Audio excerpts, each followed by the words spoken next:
I may have even helped to pick out a gift or two for Liz, supported by other colleagues like Keith Davidson and Richard St. Clair and Debbie, as ICANN took its supporters and participants around the world.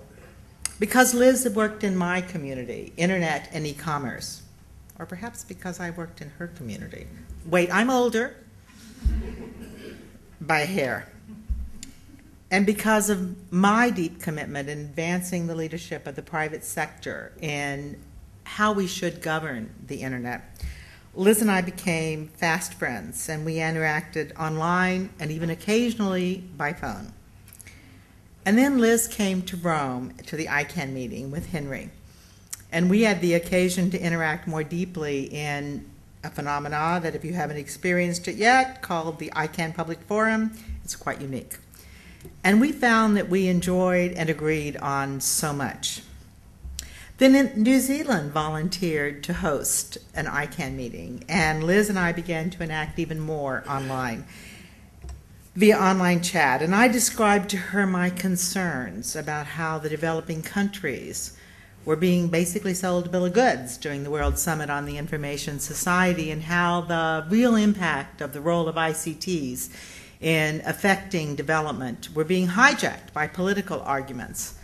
And Liz and I agreed that Internet NZ doesn't get out enough. It doesn't proselytize its leadership enough. And I shamelessly encouraged her to encourage the board of Internet NZ to do as much and more than it was doing to provide leadership in international circles. So we once again found that we agreed so much about a lot of topics. Then Liz and I began to discuss her business vision, and she shared with me information about two very exciting topics and issues and ideas that she wanted to use to advance how people use ICTs, information technology, and the internet to improve their lives, their social interaction, their businesses. And she asked me, she invited me to be a business advisor, and I accepted that invitation.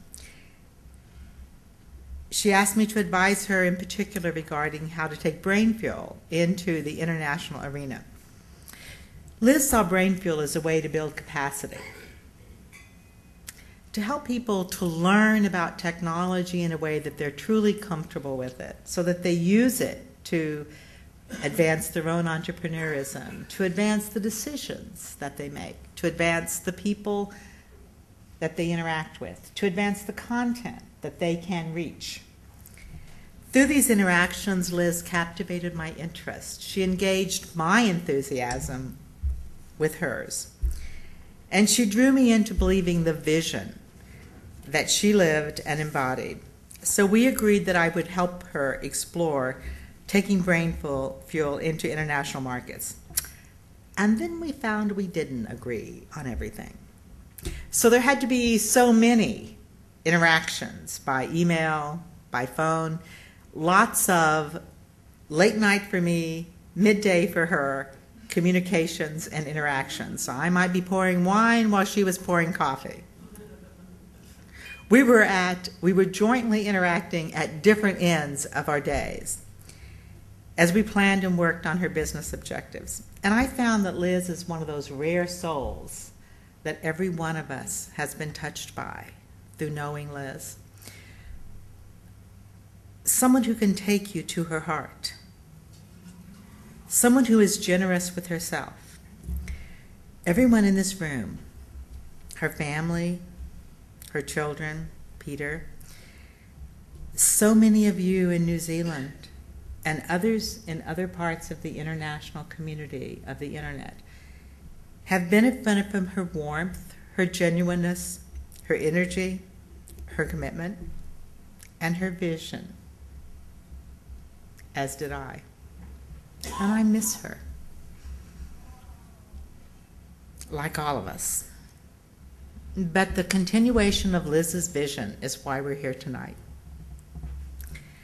The vision and perspective and commitment of a woman who I can describe as generous, warm, engaging, and loving. as sparkling and vivacious, but also focused and committed.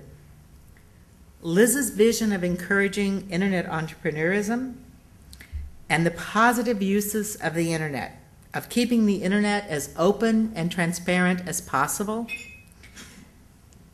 of using technology, including the internet, as a mechanism to improve life, business, democracy, and social interaction, and especially of encouraging very widely different people's awareness and understanding of internet technologies. Brain Fuel was a concrete example of that vision, but Liz devoted many years of her life to advancing much broader goals, and it is the broader vision that Liz had that will guide the foundation that is developed in her honor and in her name. The launch of the Liz Dengate Thrush Foundation, established in her memory, allows all of us to contribute to fulfilling her dream and her vision. The award that I am announcing tonight is focused on education.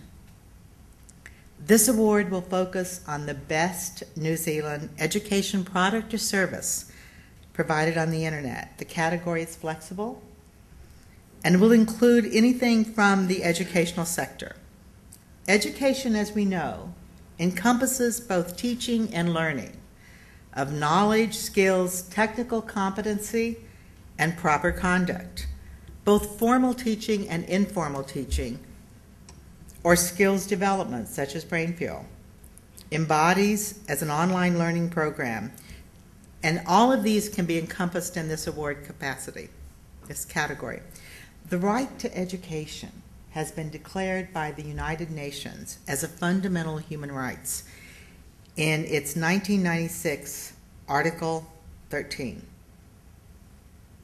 But Liz recognized that guaranteeing of rights by an organization is not as significant or important as the real concrete actions that take place on a local level, a national level, and a regional level. And she put her commitment to actualizing those real and concrete initiatives and programs where students, whatever their backgrounds, their age, their status, their skill level, their status of formal education, can learn.